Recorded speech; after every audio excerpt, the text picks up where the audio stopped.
Hola amigos, nuevamente con ustedes, mi nombre es Aníbal Malger y esta vez les doy la bienvenida para un vídeo más para ser el solucionario del examen de física de la Universidad Nacional de Ingeniería en su versión 2021. Vamos rápidamente con las preguntas, yo las voy a ir leyendo y después en mis redes las puedes encontrar el examen para que puedas de repente intentar la solución, para que puedas leer las preguntas con detenimiento. Vamos a la solución.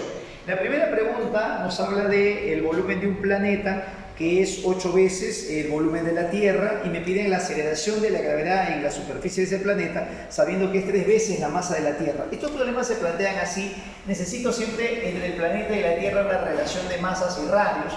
Si dice que el volumen es 8 veces, eso significa que el radio de ese planeta es 2. Aquí hay que acordarse que el volumen de una esfera, suponiendo que el planeta fuera una esfera, es 4/3 de pi por radio al cubo.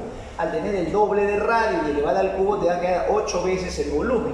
Y además dice que la masa de este planeta es 3m.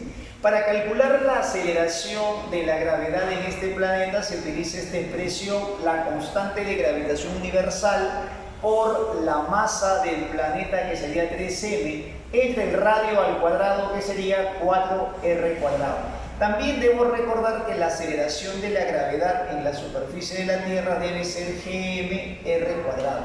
Haciendo la respectiva relación, entonces me quedaría así: la aceleración de la gravedad en el planeta sería 3/4, voy a poner 3 y cuanto fuera, gmr cuadrado es la aceleración de la gravedad en la Tierra, y entonces la respuesta es la alternativa D.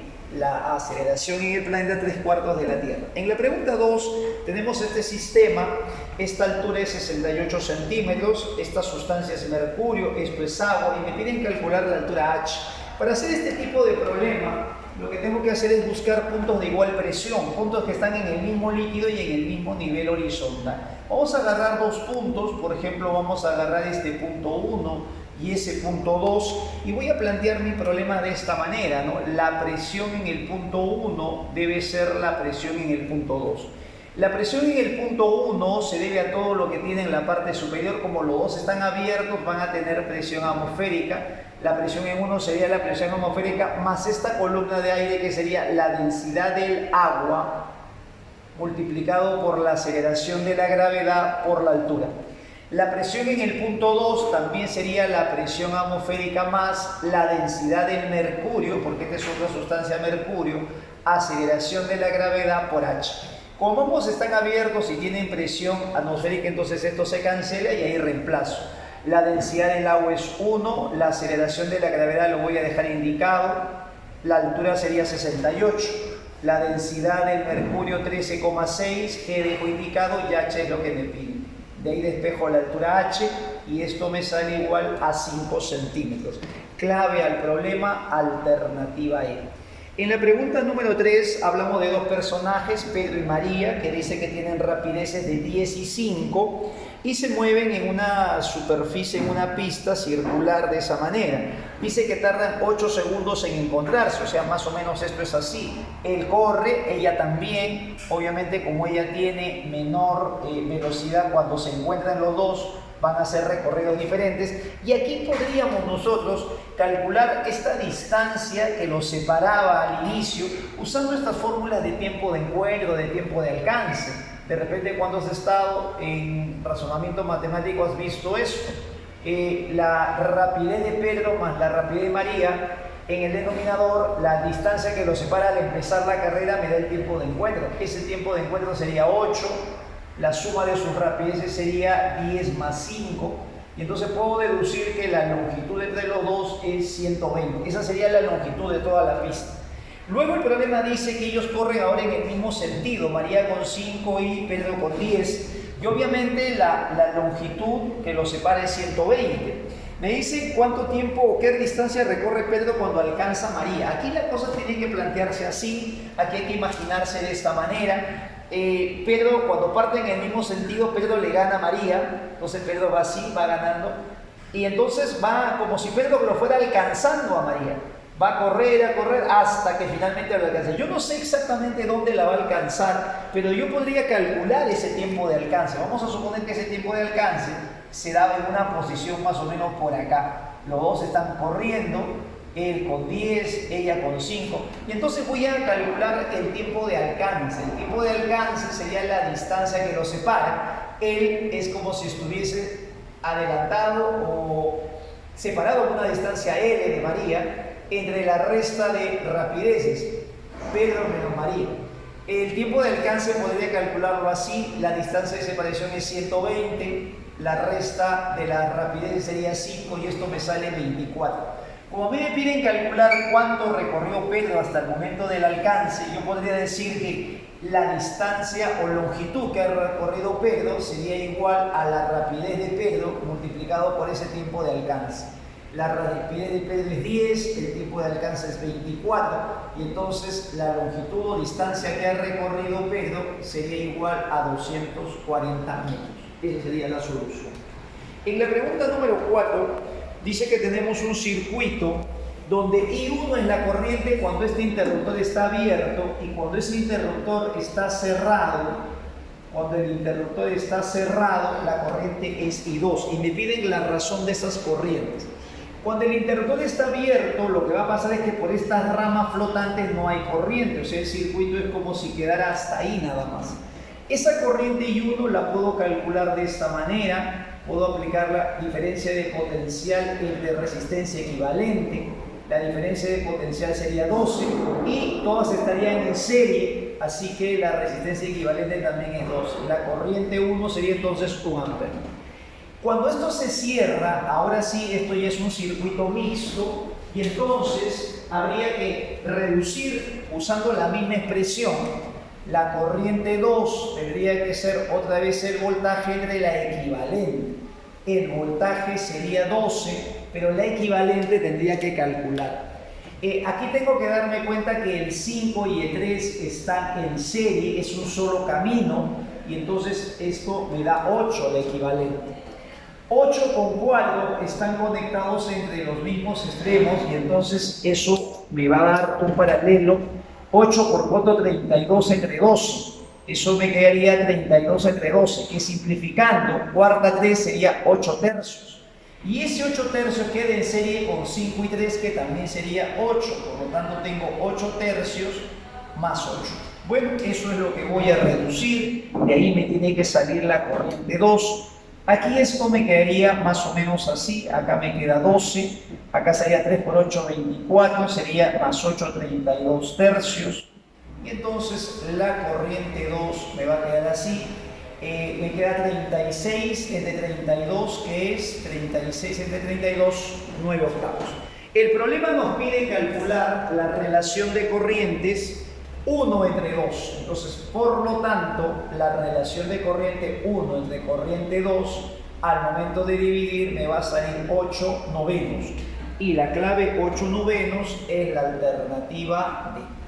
En la pregunta 5 me piden hallar la profundidad de una piscina. Vamos a imaginar que este es el ojo del observador, este es el fondo de la piscina, los rayos salen producto de una reflexión probablemente del agua, salen del agua hacia el ojo del observador y entonces ocurre este fenómeno. Me preguntan calcular la profundidad real de la piscina, le llamo H, sabiendo que este observador parece que la piscina solamente tuviera 1.2, quizás en este verano los que viven a la piscina se han dado cuenta que cuando uno mira la piscina parece que no fuera tan profunda, pero cuando uno se mete hay una profundidad en realidad mayor y la razón es esta visión aparente, este cambio en la dirección de la luz aparente. Entonces plantea así, mira, me dan los coeficientes de los índices de refracción 1 y acá me ponen 1,33, que es en realidad el agua 4 tercios. La profundidad aparente es 1.2 porque se da este fenómeno. La luz sale, se refracta y el observador ve la prolongación. Aquí le parece que estuviese realmente el piso, pero el piso realmente está aquí, el fondo de la piscina, y esta es la altura que me piden calcular. Un problema de este tipo lo tengo que resolver aplicando obviamente ley de Snell, porque no tengo otro, ¿no? Esta es la forma de relacionar estos ángulos. Acá le voy a poner un ángulo alfa, aquí le voy a poner un ángulo phi, y voy a ver cómo puedo relacionar esas alturas. Voy a aplicar mi ley de Snell, que sería así, a ver, voy a aplicar el índice de refracción de la sustancia que está abajo, que es 4 tercios, multiplicado por el seno de alfa. Al otro lado sería índice de refracción 1 multiplicado por el seno de phi. Cuando tú miras el agua, esto lo ves casi verticalmente, así que estos ángulos son muy pequeños. Y cuando los ángulos son muy pequeños, el seno de un ángulo se puede aproximar a la tangente de ese ángulo. Y eso es lo que vamos a hacer en este capítulo, en este problema. Entonces vamos a aproximar los senos a la tangente. Esto quedaría así entonces, sería 4/3. La tangente de alfa sería de esta forma. A esto le voy a llamar a ver una distancia, por ejemplo, D. Tangente sería D entre la altura que sería H. Esta sería la tangente. Por el otro lado sería 1. Y la tangente de phi lo voy a sacar de esta manera. Este es phi, esta recta continúa, por ángulo correspondiente, esto también es phi. Y aquí la tangente de phi sería esta distancia que sigue siendo D, cateto opuesto, entre cateto adyacente, que sería 1.2. Se va el D, despejas el H entonces y te va a salir 1,6. La respuesta sería 1,59, que es la alternativa C. En la pregunta 6 me dicen que un objeto está con movimiento armónico simple, su frecuencia angular es 4 radianes. Me dicen que en la posición 4 tiene una velocidad de 2. Esta es una pregunta que en la uni ha venido varias veces. Debemos siempre recordar que la velocidad en una posición cualquiera, cuando está en armónico simple, se calcula de esta forma. La rapidez me están dando, me dicen que es 12, la frecuencia angular es 4, la amplitud es lo que me piden y la posición también es 4. Aquí simplifica, te queda 3, elevas al cuadrado sería 9, te quedaría así, 4 al cuadrado 16, y entonces despejando, esto es 16/25, raíz de 25 sería 5 centímetros. La alternativa sería la alternativa E. En la pregunta 7, me hablan de la conservación de la energía mecánica. Y la conservación de energía mecánica se deduce de acá. El trabajo de una fuerza no conservativa es variación de energía mecánica. Para que la energía mecánica sea la misma, o sea constante, debe cumplirse que el trabajo que hacen las fuerzas no conservativas tiene que ser 0. De ahí entonces se puede deducir que la energía mecánica es la misma.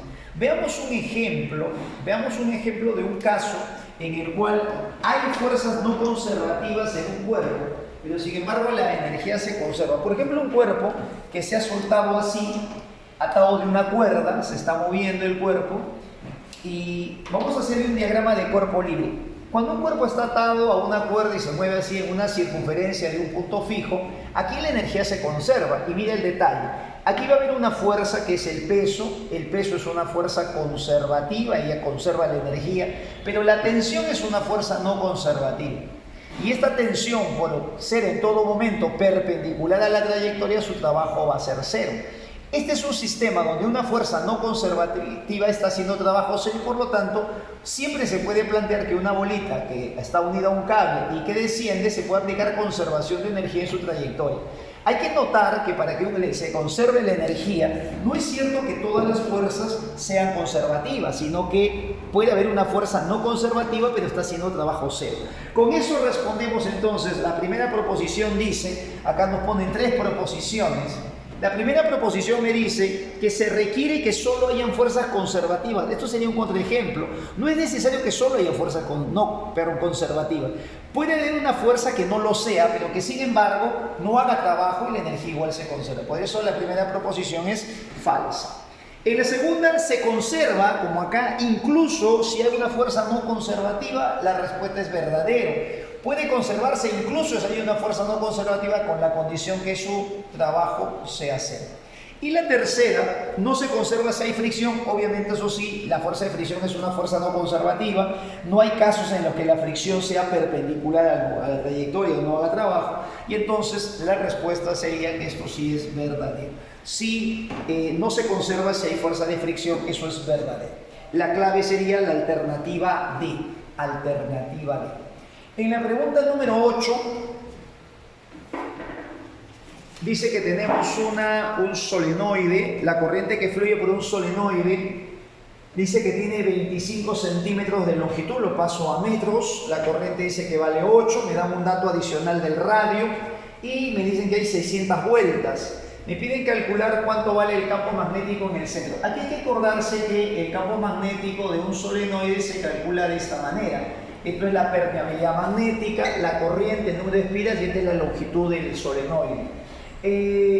El campo magnético en el centro sería así entonces, la permeabilidad que es 4pi por 10 a la menos 7, la corriente que es 8, el número de vueltas que es 600 vueltas y la longitud que es 0,25. Como ves, el radio no interviene y desarrollando todo esto te va a quedar 0,024 teslas. Respuesta alternativa. En la pregunta 9 dice que tenemos una partícula con una carga Q que se mueve con una rapidez v sub 0 y hace una circunferencia alrededor de una carga negativa menos Q. La pregunta es ¿qué rapidez debe tener la partícula si describe una trayectoria pero con radio 2R? La carga menos Q continúa en el centro, la partícula de carga menos Q no varía. Este es un problema en realidad de movimiento circular combinado un poquito con lo que es las fuerzas electrostáticas. Aquí debemos saber que dos cargas que son de signos contrarios se atraen con una fuerza eléctrica igual acá. Dos cargas se van a atraer con una fuerza eléctrica. Estas fuerzas eléctricas no son iguales porque debemos saber que las fuerzas eléctricas dependen de la distancia y las cargas también y del medio. Entonces lo planteamos así, vamos a hacerlo con dinámica circular. La fuerza centrípeta, la fuerza resultante solamente es F y esa fuerza es así. La constante eléctrica K, producto del módulo de las cargas que sería Q por Q cuadrado, solamente se agarran los módulos, y la distancia que sería R al cuadrado. Esa sería la fuerza eléctrica. Esa fuerza eléctrica sería igual a masa, rapidez elevada al cuadrado entre el radio. Para la otra partícula, la fuerza sería la constante K, el producto del valor de las cargas que es QQ, entre el radio elevado, entre la distancia, perdón, elevada al cuadrado, que sería 4R cuadrado. Eso sería igual a la masa del cuerpo que circula, como es la misma partícula que gira, la misma masa. La rapidez es lo que me piden, le voy a llamar X, y el nuevo radio es 2R. Lo que conviene aquí es dividir miembro a miembro, así que al dividir miembro a miembro, el primer miembro te sale 4, aquí se va M y R, y entonces te quedaría, a ver, más o menos te queda así, 2 veces b sub 0 al cuadrado sobre X elevado al cuadrado. Despejo el X y entonces sacando la raíz me quedaría b sub 0 entre raíz de 2, alternativa C. En la pregunta 10 me piden calcular la potencia de un motor de gasolina que funciona a 30 ciclos por segundo y hace un trabajo de 3000 joules por segundo. Hay que recordar que la potencia es trabajo entre tiempo. Nos dan como dato que él hace 30 ciclos en un segundo, entonces voy a poner así 30 ciclos y en cada ciclo dice que realiza 3000 joules. Todo esto en un segundo. Entonces la potencia me va a salir 90.000 watts, que significa 90 kilowatts. La respuesta sería la alternativa ahí. En la pregunta 11 me dan la longitud de onda de un fotón que es 500 nanómetros y me piden su energía en electronvoltios. Entonces cuando me dan lambda, voy a usar esta expresión, la energía de un fotón es hc sobre lambda, y voy a hacer esto. No voy a usar los valores que me dan, el valor de h, si lo quieren en electronvoltio puedo usar esto, 4,14 por 10 a la menos 15, la velocidad de la luz es 3 por 10 a la 8, y el lambda me dicen que es como dato 500 nanómetros, pero 500 nanómetros yo lo puedo poner así, 5 por 10 a la menos 7. Él sube al numerador, sería 15, con 15 se va, acá te queda 3 por 4, 12, 12 entre 5, aproximadamente la energía sale 2,48 electronvoltios. Alternativa B. En la pregunta número 12 tenemos un vagón de ferrocarril, le voy a poner de masa M, que se mueve con una velocidad de 10i y se acopla, o sea va a chocar y se va a acoplar con 4 vagones. Se supone que los vagones tienen la misma masa, que tienen una velocidad de 4i y al final van a quedar unidos, o sea se convierten en 5 vagones y obviamente ya no sé esa velocidad cuánto será. La masa de cada vagón me están dando, la masa de dato en el problema dice que 50 por 10 elevado al cubo kilogramos, y con ese dato me piden calcular cuánta energía se pierde en el acople. Para hacer este problema tengo que saber qué energía cinética hay al inicio y qué energía cinética hay al final, y por diferencia calcularé cuánto se ha perdido. Esta velocidad después del choque se puede calcular por esto que está aquí, que se llama conservación de la cantidad de movimiento. Mira, cuando un cuerpo choca con otro, la cantidad de movimiento se conserva. La cantidad de movimiento inicial sería así: la masa del primer vagón, que es m, por 10i, más la masa del segundo vagón, o los 4m que estaban juntos, por 4i, y al final sería 5m por una velocidad desconocida. De aquí creo que podemos despejar esta velocidad desconocida, que me quedaría ver de la siguiente manera: los m se van, acá te queda 4 por 4 sería 16, acá sería 16 más 10 sería 26 entre 5, sería 5.2i. Esa sería la velocidad. Luego, una vez que sabemos hacer eso, mi segundo paso para hallar la energía tiene que ser hallar la energía cinética al inicio y la energía cinética al final. La energía cinética al inicio la puedo hallar así: del primer vagón sería 1/2 de la masa m, por su rapidez, que vale 10, 10 al cuadrado sería 100. El otro bloque sería 1/2 de la masa, que es 4m, ese bloque tiene 4m, el otro vagón, y la rapidez de ese vagón era 4, elevado al cuadrado sería 16. Entonces, esta energía me sale, a ver, acá tienes 50, acá tienes 32, te va a salir 82m.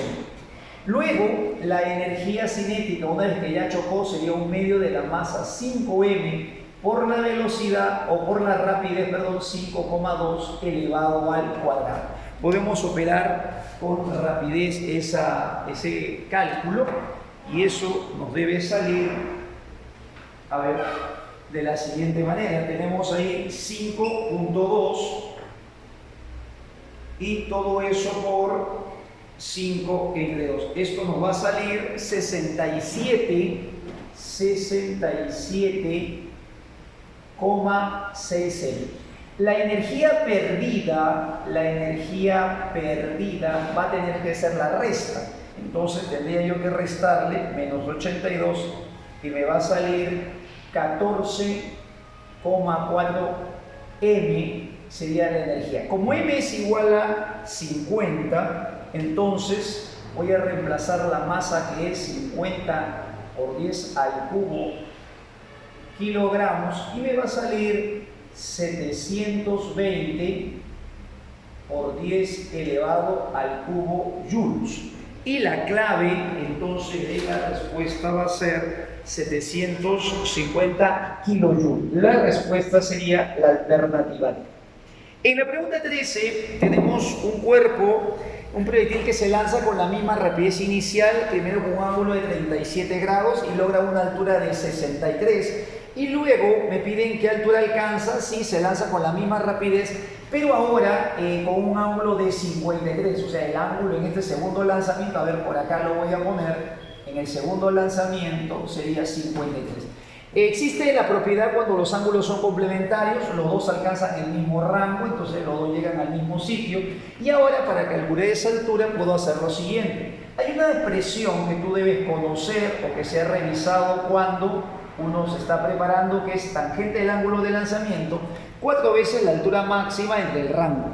Vamos a hacer esas dos operaciones. Primero, para el primer lanzamiento, tangente 37 sería 3/4, eso sería 4 veces la altura máxima, que es 63 entre r, y para el otro, que es 53, sería su tangente 4/3, 4 veces la altura máxima que quiero entre r. Dividimos aquí miembro a miembro y entonces el valor de h nos va a salir 112. ¿Está bien? 112. En la número 14 tenemos una bobina incandescente que tiene una potencia de 75 watts y está, digamos, formando una esfera de 3 centímetros de radio. Para eso me sirve el área. Y me piden calcular la intensidad de la radiación. Este tema de intensidad de radiación se ve en sonido, pero se puede aplicar a todas las ondas electromagnéticas también. La intensidad es potencia sobre área. En este caso, la potencia del foco es 75 watts. Y como es una esfera de 3 centímetros de radio, el área sería 4pi por radio al cuadrado. No te olvides que este es el área de una esfera, 4pi por radio al cuadrado. el radio es 3 centímetros, o sea, sería 0,03 centímetros al cuadrado.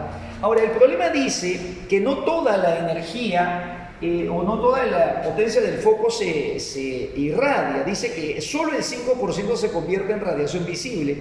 Me piden entonces la intensidad de esta radiación visible sobre la superficie. Entonces, vamos a tomar acá el 5%, que sería 0,05 de 75.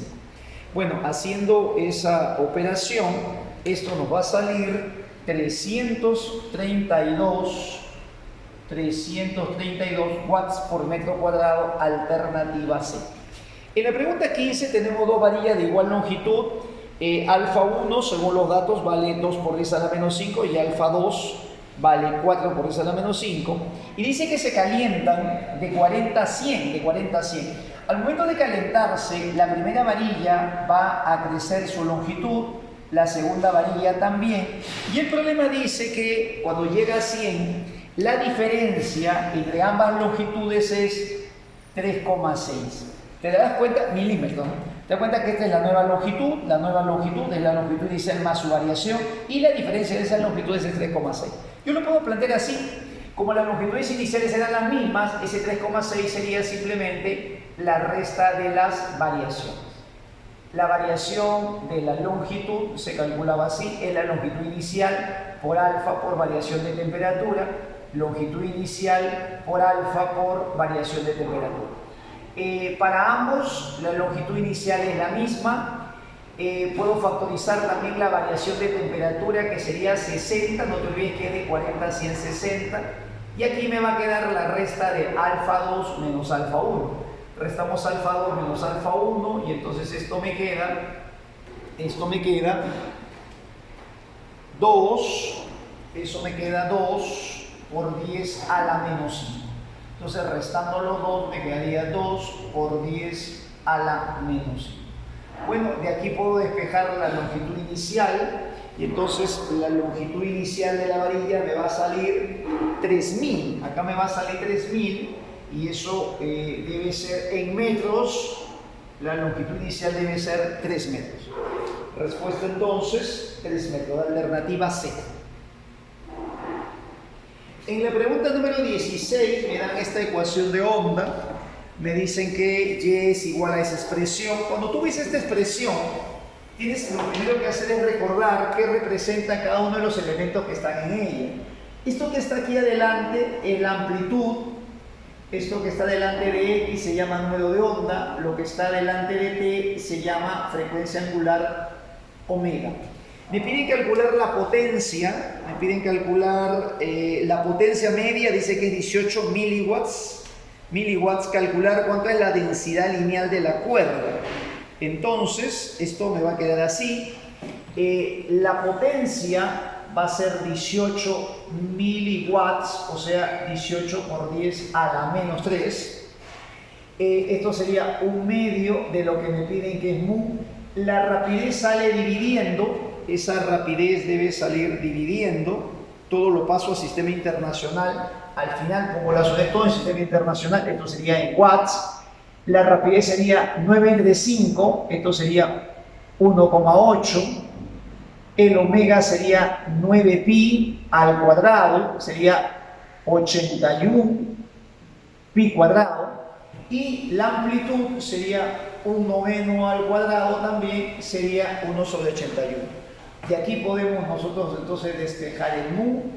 Se ve el 81, esto es aproximadamente 10 por 1,8 es 18, con 18 se va, y aproximadamente te queda 2 por 10 a la menos 3 kilogramos por metro. Como me piden calcular en gramos, ¿no? En gramos metro, un kilogramo en 1000 metros, la respuesta sería 2. Y la clave entonces sería la alternativa B. En la pregunta 17 nos viene un problema de análisis dimensional. Me dan esta expresión donde dice que T es tiempo, X es desplazamiento, y me piden calcular alfa sobre beta. Cuando tú ves algo que se está sumando, recuerda siempre que todo lo que se está sumando tiene que tener la misma dimensión. Entonces simplemente puedo agarrar y pasar beta a dividir, y esto me quedaría así. X es longitud elevado a lo medio y esto sería t al cuadrado que pasa al otro miembro con exponente negativo. La clave sería t a la menos 2, L a lo medio. La pregunta 18 nos pide calcular la fuerza para que el sistema se mueva de tal manera que el de arriba no se mueve sobre el de abajo. Hay rozamiento entre los dos y la superficie es lisa, el piso es liso. Y me piden calcular aproximadamente la magnitud de esta fuerza con la que se puede jalar de tal manera que el bloque B de 5 no resbale sobre el A que vale 20 y la gravedad vale 10. Estos problemas se pueden resolver de la siguiente manera. Lo primero que podemos hacer es, como estos cuerpos se están moviendo juntos, entonces van a tener una sola aceleración y esa aceleración se puede calcular de esta forma, ¿no? El primer paso sería solo analizar el bloque de arriba. En el bloque de arriba tenemos las siguientes fuerzas, tenemos el peso que es mg, tenemos una reacción normal que también sería mg, y cuando tú jalas el cuerpo se quiere quedar hacia la parte de atrás, entonces la fricción evita que se vaya, y si estoy calculando la fuerza máxima para que esto no se mueva, entonces esta fuerza debe estar, la fuerza de rozamiento debe alcanzar su máximo valor, que es el coeficiente de rozamiento estático por la normal que también sería mg. Entonces lo voy a poner así. Bueno, con este bloque es que se calcula la aceleración, ¿no? Esto sería así, se aplica fuerza neta, es igual a masa por aceleración. La fuerza neta sería el coeficiente de rozamiento estático por la normal, que es mg, igual a masa por a, y entonces despejamos la aceleración del sistema, que sería g por u. Una vez que ya tengo la aceleración, mi segundo paso para calcular f es juntar todo en uno solo, que es la forma más práctica. Juntamos todo en uno solo y la masa sale de 25.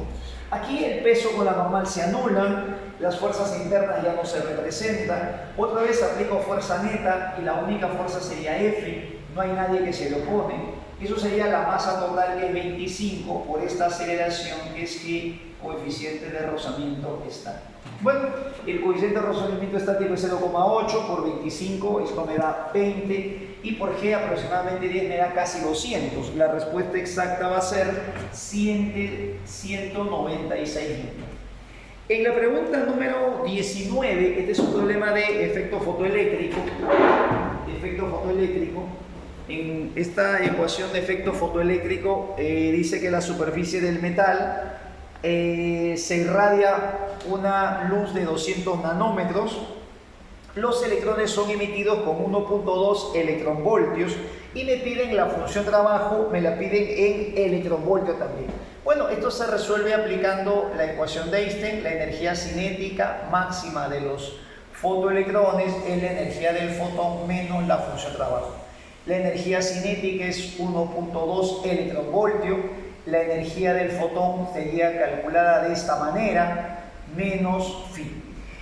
Bueno, acá lo dejo 1.2. El H no voy a usar el 6,63, voy a usar el, como quiero en electronvoltio, me conviene ponerlo así. 4,14 por 10 a la menos 15. La rapidez del sonido 3 por 10 a la 8. La longitud de onda 200 nanómetros, la voy a poner así, 2 por 10 a la menos 7, y de ahí despejo el valor de phi. Esto aproximadamente es 12,6. Esto pasa a restar y entonces esto es aproximadamente 5 electronvoltios. En la pregunta número 20 tenemos un circuito donde tengo resistencia de 4 y 5 y me dicen que por esta resistencia de 5 la potencia es 3.2. Debo acordarme que en un circuito paralelo estas dos resistencias tienen el mismo voltaje y como están conectadas a la fuente, el voltaje es el de la fuente.